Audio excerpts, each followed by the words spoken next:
Vista, pero antes quiero como hacer un poquito el contexto de lo que vamos a hablar. Es muy fácil que a nosotros se nos olvide que tenemos que descansar, porque vivimos en un mundo en el que el trabajo ha llegado a ser la prioridad. ¿Y qué pasa? Cuando nosotros tenemos un trabajo que nos encanta, como gracias a Dios es mi caso, y creo que el de muchos por aquí, y trabajamos y no sentimos que estamos trabajando porque gracias a Dios, ¿verdad? Y además que somos agradecidos, gracias a Dios tenemos este trabajo. Pero sí es muy importante que nosotros hagamos un alto y digamos, ok, tengo que descansar, tengo que dormir ciertas horas, tengo que pasar tiempo con mi familia también, porque todo eso lo resiente y necesitamos encontrar ese balance. Qué difícil es. Pero porque sabemos que es muy difícil, hoy invitamos al doctor Alan Fernández para conversar con él y que nos guíe un poquito acerca de ese tema. Doctor, bienvenido y muchas gracias por estar aquí. Muchas gracias, Catalina, por invitarme nuevamente. Doctor, se habla mucho del burnout, ¿verdad? Del síndrome del burnout. ¿Es un síndrome? Sí. Sí, es un síndrome. Ok, bien dicho. Del burnout o agotamiento, ¿cierto? ¿Eso qué es? Uno entiende que es como cuando la persona ya no dio más y se le hizo un corto, ¿verdad? Pero ¿qué es? Ok, me gustaría empezar por decir lo que no es. Ok, genial. El burnout no es cansancio. Ok, cansancio es normal. Claro, porque pensá que si, por ejemplo, vos vas el fin de semana y haces una caminata, Ajá. te cansás. Claro. ¿Sí? Pero si descansas un ratito, media tarde, haces una siesta, ¿verdad? Ajá. Al día siguiente más o menos vas a estar como antes. ¿Ok? Sí. Con el burnout no sucede eso. O sea, el burnout no es algo que yo voy a resolver porque el fin de semana me fui para la casa. ¿Ok? Es mucho más serio que eso. ¿Por qué? Porque el burnout en realidad es un colapso. Es un colapso que inicia siendo nervioso, pero termina afectando el cuerpo. ¿Ok? Por ejemplo, hay personas que se dieron cuenta que estaban sufriendo burnout porque nunca habían tenido ataques de ansiedad y empezaron a tenerlos muy frecuentemente. ¿Cómo se ve un ataque de ansiedad, Doc? ¿Cómo sé qué, perdón? ¿Cómo se ve un ataque de ansiedad? Bueno, hay diferentes manifestaciones porque no todo el mundo lo presenta igual, pero taquicardia, sudoración excesiva, algunas personas incluso hasta pierden un poco como el sentido de estar ahí, o sea, se pueden desmayar, llanto copioso en algunas personas, ¿verdad? Los ataques de ansiedad son fácilmente el gran problema psicológico de este siglo. ¿Verdad? Y incluso pueden llegar a estados mucho más críticos y dramáticos, como por ejemplo la crisis de pánico. Ajá. Vos oís a alguien que te relata lo que fue haber vivido una crisis de pánico y lo que te dice es que se siente casi como si fuera como un camino a la muerte. Que es algo realmente muy serio. ¿Una crisis de pánico es lo mismo que un ataque de pánico? Sí. O sea, hay gente que habla de ataques de ansiedad, de crisis de pánico. O sea, lo importante es entender que cuando estamos en presencia del pánico ya estamos hablando de muchas más rayas para arriba de lo que sería la ansiedad, que ya de por sí es algo serio. No le estoy quitando importancia. O sea, ya un ataque de ansiedad es suficiente para parar y evaluar y cambiar cosas. Por supuesto. O el insomnio, Catalina. Ay, que es tan normal, ¿verdad? El insomnio. No es normal, pero es tan común que lo normalizamos. Claro, o sea, por ejemplo, hay personas que durmieron bien toda su vida y se dieron cuenta que a partir de cierto momento de presión laboral les empieza a costar conciliar el sueño. O, porque la gente no siempre sabe eso, en el dormir no es solo la cantidad de horas que dormís, es la profundidad que alcanzás. Claro. Ok, o sea, cuando alguien se toma dos copitas de vino para dormir, ok, claro que está dormido, pero no está descansando porque en realidad está intoxicado. Ok, entonces si vos ves la calidad del sueño de esa persona, no es de muy buena calidad. Entonces esa persona al día siguiente va a amanecer muy cansada. Y de goma. Bueno, además, fatal. Ok, entonces, el burnout es ese momento donde tanto el cuerpo como la mente de la persona ya ni siquiera pueden encargarse de sus funciones, digo yo, cotidianas. ¿Ok? O sea, es una persona que, por ejemplo, se oye mucho en la consulta, gente que va conduciendo hacia su trabajo y empieza a llorar. O sea, y no ha sucedido nada en el día, no es que el jefe la reprendió, no, o sea, es como esta sensación de ahí voy 8 o 10 o 12 o la cantidad de horas que sean más, y así mañana, y así pasado mañana, y así, ok, entonces es una situación muy crítica, muy crítica, y quiero decir esto de nuevo porque es muy importante. Si descansar fuera algo que neutralice el burnout, pues todos los que tienen burnout el viernes, el lunes llegarían perfectos. Claro, por supuesto. Y no sucede así. Entonces es mucho más serio, mucho más serio. Entonces, como signos o como síntomas que nos estarían diciendo que tenemos que pelar el ojo es, por ejemplo, que estar irritables, no dormir, llorar por cualquier cosa, sentir ansiedad, sudoración. Claro. Sí, incluso la ansiedad en todas sus manifestaciones. Por ejemplo, personas que de un pronto a otro se dan cuenta que habían cesado su consumo de tabaco por años y de un pronto a otro se fuman un cigarrillo y dicen, ok, entonces ahí otra vez van de nuevo el tabaquismo, el consumo de alcohol en una sociedad como esta en que es tan accesible, ¿verdad? O sea, muchas veces oculta el hecho de que esa persona ahora no solo tiene el problema del burnout, además ahora está consumiendo de más, ¿verdad? Por ejemplo, el refugiarse demasiado en las redes sociales como un modo de tratar como de distraerse de ese nivel de presión, no sirve de nada. Qué complicado este tema, Doc, porque ahora que usted lo piensa, ahora que usted lo dice, yo pienso, claro, a uno incluso como para relajarse le dicen que tiene que reírse, que antes de dormir voy a hacer no sé cuánto. Entonces ahí está uno en TikTok buscando tonteras para reírse antes de dormir, ¿verdad? Sí. Pero entonces es alimentando algo negativo. No, los seres humanos hemos perdido toda una serie de rituales nocturnos que nos preparaban para el buen dormir. O sea, las personas ahora dejan de trabajar, se sientan frente a la pantalla hasta que caen dormidos, se van a dormir. O sea, ahí no hay una preparación, Catalina. O sea, dormir no es nada más tirarse al colchón. Claro, y morirse. Bueno, hablemos un poquito de eso. ¿Cuáles son las cosas que yo tengo que tomar en cuenta para evitar? Primero, prevengamos. Bueno. Hábitos saludables. Sin duda, tratar de que 1 hora o 1 hora y media antes de dormir, vos no estés como con el nivel de estrés de, qué sé yo, estar jugando videojuegos o estar ahí como, porque además la gente algunas veces se pone muy interactiva en redes, entonces está discutiendo, ahora que hay temas a veces candentes que salen, no sé, en ciertas redes, para no mencionar ninguna. O sea, eso lo que hace es que tu sistema nervioso, aun cuando vos tomas el celular y lo pones a la par, sigue en un modo caótico. O sea, no es solo seguir trabajando hasta altas horas de la noche. No, todo ese estímulo cuenta como un estrés. Por supuesto que no, porque en la noche vos deberías cuidarte mucho de que la llegada al dormir realmente sea algo que vos venís como, digámoslo así, decreciendo tu actividad. Claro. O sea, no es llevarlo hasta el último correo y me fui a dormir. Ajá. ¿Ok?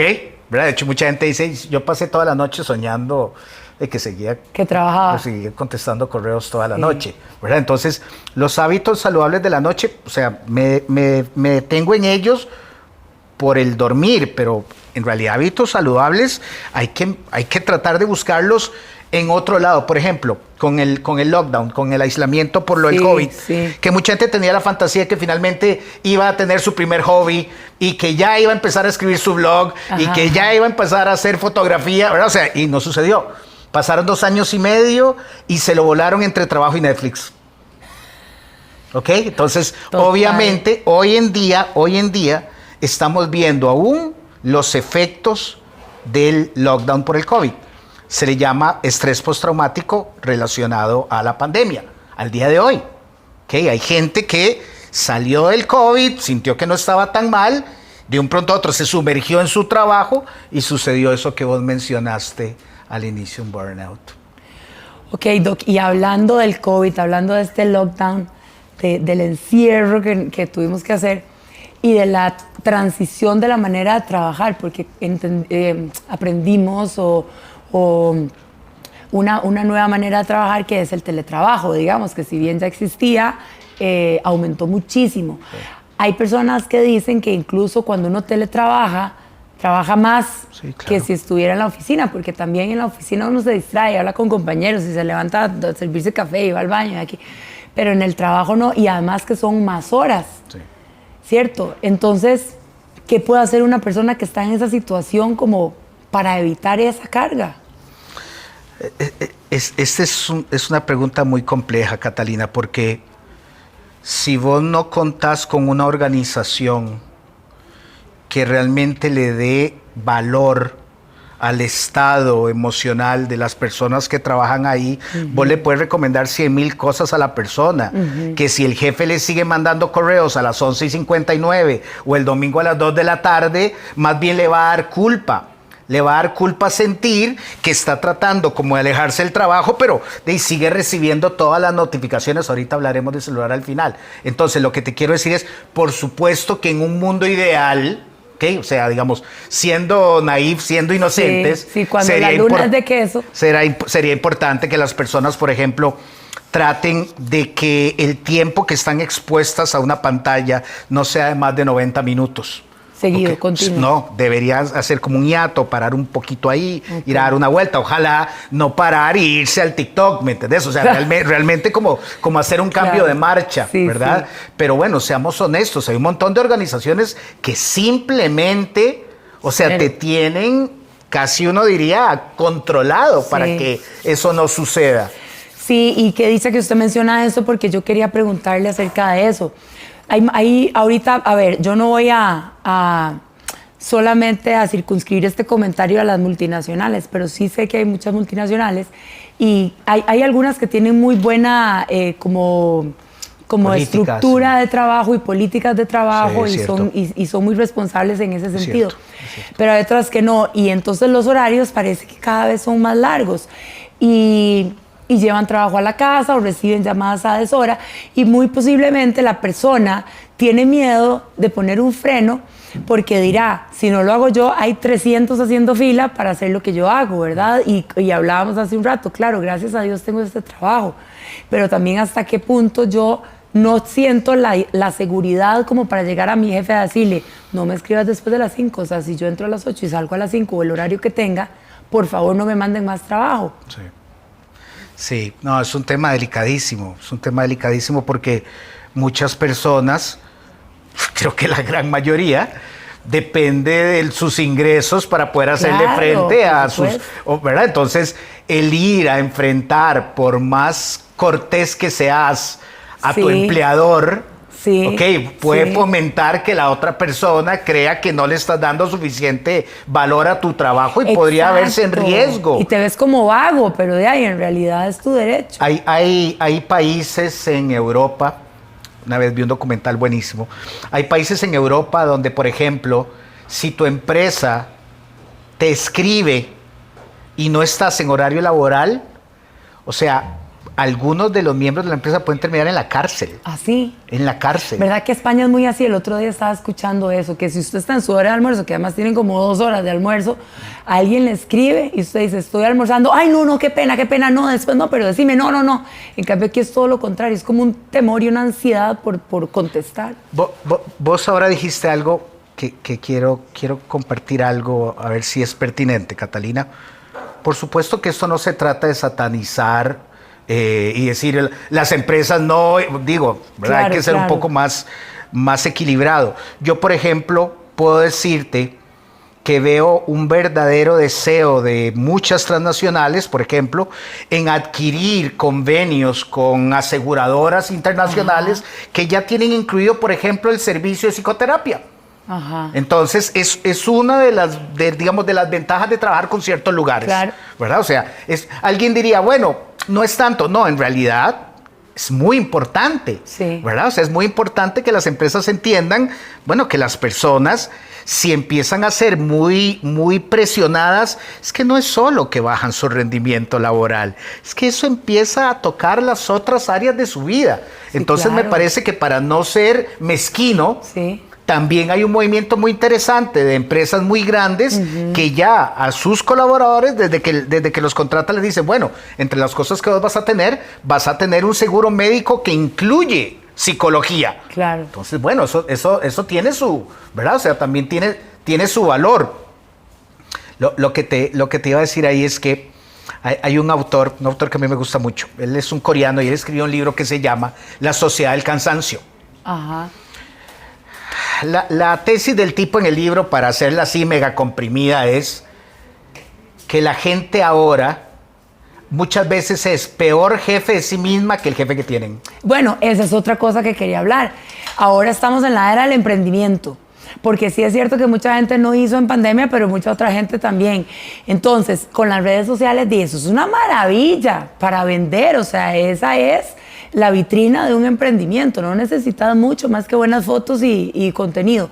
Ahora, trabajamos con el teléfono, revisamos los mensajes en el teléfono, nos promovemos por redes sociales y muchas veces no necesitamos un jefe que nos diga que tenemos que trabajar largas horas. Somos nuestros jefes y somos los más exigentes y además, como somos Zoila, porque esa es la verdad, cuando uno empieza un emprendimiento, uno hace de todo y más. Entonces, si no es entregar el producto, es prepararlo, es comprarlo, es escogerlo, es contestar los mensajes. Y ahí sí, yo creo, y además, porque no podemos pensar que cuando llegamos a la casa o que estamos en la casa, y es que yo lo viví, o sea, yo tenía mi emprendimiento, bueno, todavía lo tengo, está medio olvidado, pero ahí está, y además con las tareas de la casa. Entonces uno siente como que eso no es nada, pero es un montón. Sí, en los emprendimientos no hay duda, lo que vos estás describiendo es tal cual. Pero no solo en los emprendimientos, Catalina. ¿Por qué? Porque vos, por ejemplo, escuchás de muchas organizaciones que empiezan a vender esta idea de hacer carrera dentro de la organización. ¿Okay? Y además oí la palabra, el término que utilizan, es una carrera. ¿Okay? Entonces eso psíquicamente se entiende como una competencia. Claro. Entonces no es solo en los emprendimientos. Hay gente que en este momento les pasan, el término se escucha en la consulta todos los días, métricas. ¿Ok? Entonces de que esta persona vendió tanto. Y ok, lo que te quiero decir es, el ser humano actual está bombardeado de dos lados. Desde el discurso social, que lo que te dice es tenés que ser exitoso, tenés que lograr, qué sé yo. Y por otro lado, esa voz interna, que lo que te dice es, no estás haciendo lo suficiente. Sí. Y esa voz te mata. Fatal. Esa voz te mata. Porque nunca sos suficiente. Nunca. Porque nunca alcanzás. Nunca. Nunca das. Nunca. ¿Verdad? Entonces, esa misma voz termina siendo el peor empleador de la vida, porque esa voz nunca te reconoce lo que sí estás logrando, sino lo que te dice es todo lo que te falta. Y en el ámbito de los emprendimientos, por supuesto que eso se potencia. ¿Tenés razón? Claro, porque además uno ve que la fulana está haciendo cosas divinas y que parece, y entonces sacan las fotos de todos los paquetes que están listos para envío el lunes y uno tiene 3 tal vez y de repente, pero ¿de dónde saca fotos tan lindas? Ah, bueno, es que hay que pagar fotógrafo profesional, pero a mí todavía no me da y hay que pagarle a alguien para que haga las redes, para que uno pueda... Es terrible, pero bueno, ¿cómo hacemos? Bueno, primero quiero preguntarle una cosa. ¿Cuáles son las consecuencias que pasan emocional, digamos, y psicológica y físicamente con un burnout? Bueno, fácilmente puedes caer en un cuadro depresivo, o sea, con mucha facilidad. ¿Por qué? Porque empezás a darte cuenta que no estás logrando llegar al rendimiento que se te pide. O no te das cuenta, pensás. Claro. O bueno, te lo dicen directamente, sí, ¿ok? Ve que las empresas ahora acostumbran, digo yo ahora, probablemente lo han hecho toda la vida, claro, hacer evaluaciones donde te dicen, mira, yo esperaba vos tanto y vos, ¿me entendés? O sea, todo eso, toda esa presión, Talina, se puede volver frustración, la frustración tristeza y la tristeza depresión. Okay. Este mismo autor que te mencioné asegura que en una sociedad donde todo el mundo siente que va compitiendo, las dos presentaciones psicológicas más fáciles de observar en la gente es o la depresión o la ansiedad. Y si vos ves en este momento la cantidad de gente que consume psicofármacos, te das cuenta que ese autor no está tan extraviado. Entonces pueden haber cientos de presentaciones: depresión, ansiedad, insomnio, incapacidad de modular las emociones, sin duda falta de concentración. Ajá. Porque de pronto... empeora todo. Claro, porque si de pronto tu trabajo requiere cierto grado de precisión y el día anterior trabajaste 17 horas, por supuesto que tu sistema nervioso no va a estar a supuesto, tono, alerta. o sea, no podría. Claro. ¿Ok? Entonces las presentaciones son muchísimas, muchísimas. ¿Por qué? Porque además sería tan lindo pensar que el ser humano puede seccionarse y decir, bueno, estoy hiper presionado en el trabajo, pero ya voy para mi casa. Pero eso no funciona así. Eso no funciona así. Claro. O sea, vos vas con la frustración y vas a lidiar con tu familia. Y te peleas con todo el mundo. Y terminan pagando la factura. Bueno, entonces tiene hasta efectos familiares y por ende sociales. Sí, claro, eso es un integral. Y qué bueno que estamos mencionando el tema de la casa, porque ya tocamos el tema de que sí, también las tareas del hogar son muy cansadas a la par de un emprendimiento, pero si yo soy ama de casa, de todas maneras, ahí, yo no sé, yo me imagino que depende del funcionamiento del hogar, de cuántos hijos, de cuáles son las características de mis hijos, de cuántas responsabilidades tengo yo, pero una señora en la casa solo porque no trabaja por fuera o tal vez no tiene un trabajo que le da ingresos, de todas maneras podría perfectamente sufrir burnout. Sí, por supuesto. Sí, no es un fenómeno exclusivo. Corporativo. No. Lejos de, o sea, al contrario, es un fenómeno que no respeta límites. Claro. Alguien podría sufrir un burnout siendo estudiante universitario. Bueno, eso también, yo veo que los estudiantes, bueno, mi hija es una que yo le digo, mi amor, usted tiene que aprender a manejar ese estrés, o sea, a ver, sí, haga su mejor esfuerzo, pero también tiene que descansar y relájese cuando no, porque se exige mucho. Exacto. Y los muchachos hoy se exigen demasiado. Yo no sé si es que ven en redes sociales un montón de gente exitosa o que no sé qué será, pero yo me acuerdo que cuando yo estaba en el cole, bueno, mi papá, que era un divino, me decía, mi amorcito, ¿usted con qué pase? y yo era, y de verdad, yo con qué pasara.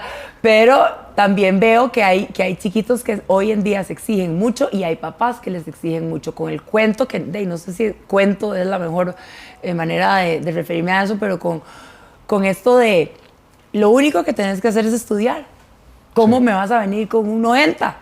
Sí, todo ese tipo de esfuerzos puede generar consecuencias, Catalina, que no las vas a observar en el corto plazo.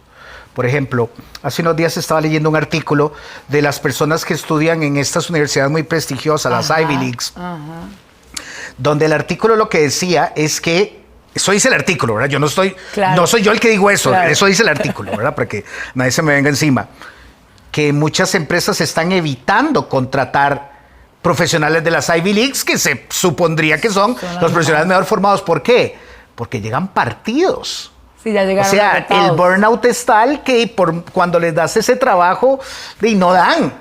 ¿Por qué? Porque toda la energía la dejaron en el MBA o en lo que sea. Entonces, bueno, ve que es un fenómeno que no solo, o sea, es un fenómeno que puede darse en lo laboral, pero no únicamente. Es más, hoy no vamos a hablar de eso. Tal vez un día querés y le entramos. Hay un burnout emocional. Hay un burnout emocional también que tiene que ver con las parejas. Ah, ¿en serio? Sí, pero bueno, eso lo podemos hablar en otro momento. Pero lo que te quiero decir es, el burnout no es un fenómeno laboral. Es un fenómeno que lo que te denuncia es que ese organismo cruzó un límite que no debía cruzar. Ok. Y podría tener consecuencias no tan fáciles de revertir. Es que eso es lo triste, eso es lo que me preocupa, que ya cuando pasas ese límite, ahora sí, a ver cómo soluciona. Entonces, tal vez dejemos eso, ay, solo le puedo hacer una y tenía dos. Bueno, vea, es que ya me dijeron, última pregunta y yo, tengo dos. Bueno, vamos a ver, quiero decirle, creo que esto es más importante, pedirle entonces, yo tengo mi tiempo que representa un 100%. ¿Cómo divido mi tiempo entre socializar, familia, trabajo, descanso, actividad física? ¿Cómo lo divido de una manera adecuada, más o menos, como para que la gente pueda saber? ¿Puedo recomendar un libro? Por supuesto que sí. Apunten, señoras, corran por el lapicero. El libro se llama 4000 semanas. Ok, lo voy a poner en el chat aquí en 4000 semanas. Administración del tiempo para mortales, es el subtítulo del libro. Ay, yo mortal, ajá. 4000 semanas, escrito por el colega inglés Oliver Burkeman. El doctor Burkeman básicamente lo que dice es que ese balance entre vida y trabajo es materialmente imposible. Entonces tenemos que empezar a aprender qué es realmente importante para nosotros Ajá. Porque siempre habrá alguien pidiéndonos algo extra. Sí. O sea, vos lo sabes perfectamente. Vos tenés una agenda de mamá, una agenda de profesional. O sea, uno maneja un montón de agendas. Y en algún momento siento que no doy. Entonces, lo interesante del libro de este señor es que él lo que plantea es ir detrás del balance entre la vida y el trabajo. Si te va a angustiar más, no está sirviendo de nada. O sea, la gracia es que más bien estuvieras más tranquilo, no más angustiado. ¿Ok? Entonces, lo que dice es, no lo veas así. Trata de empezar a incorporar hábitos saludables en tu vida que más o menos vayan como balanceando. Yo sé que ya estamos contratiempo. Algo que yo hice hace algunos años y ha sido una de las mejores decisiones que he tomado es yo de mi celular saqué la aplicación de los correos y todas las redes sociales. Ok. O sea, mi celular es un WhatsApp con música. Ajá. ¿Ok? Ajá. ¿Por qué? Porque aunque vos creas que tenés buen control de las redes, con solo tenerlos ahí, pasas en eso todo el día. Yo no creo que tengo el control de las redes, ni siquiera me atrevo. Entonces, ¿por qué te digo esto? Porque tal vez no todo el mundo por sus trabajos pueda hacer lo que yo hago. Digamos, mi trabajo no requiere estar contestando correos, ni estar viendo redes. Lo que te quiero decir es, cada uno debe diseñarse, y por eso el libro de Workman me encanta, porque él realmente te va explicando cómo con muy pequeñitos cambios vos realmente podés hacer una diferencia notoria en vos y en la gente que te rodea. Genial. Es un buen libro. Doctor, demasiadas gracias. Tenemos una cita para el burnout emocional. Terminando la entrevista, la agendamos de una vez. Buenísimo, me encantó. Información súper interesante. Esperamos que a ustedes también en la casa les haya funcionado y que lo tomen en cuenta, porque de verdad que corremos, ¿verdad? En esta vida corremos y corremos y corremos, ¿para qué? Y a veces nos enfocamos en las cosas que realmente no son tan importantes, ¿verdad? Las cosas que un día están, otro día no están. Es así. Bueno, doctor, muchísimas gracias. A ustedes por invitarme. Esta es su casa y siempre están las puertas abiertas.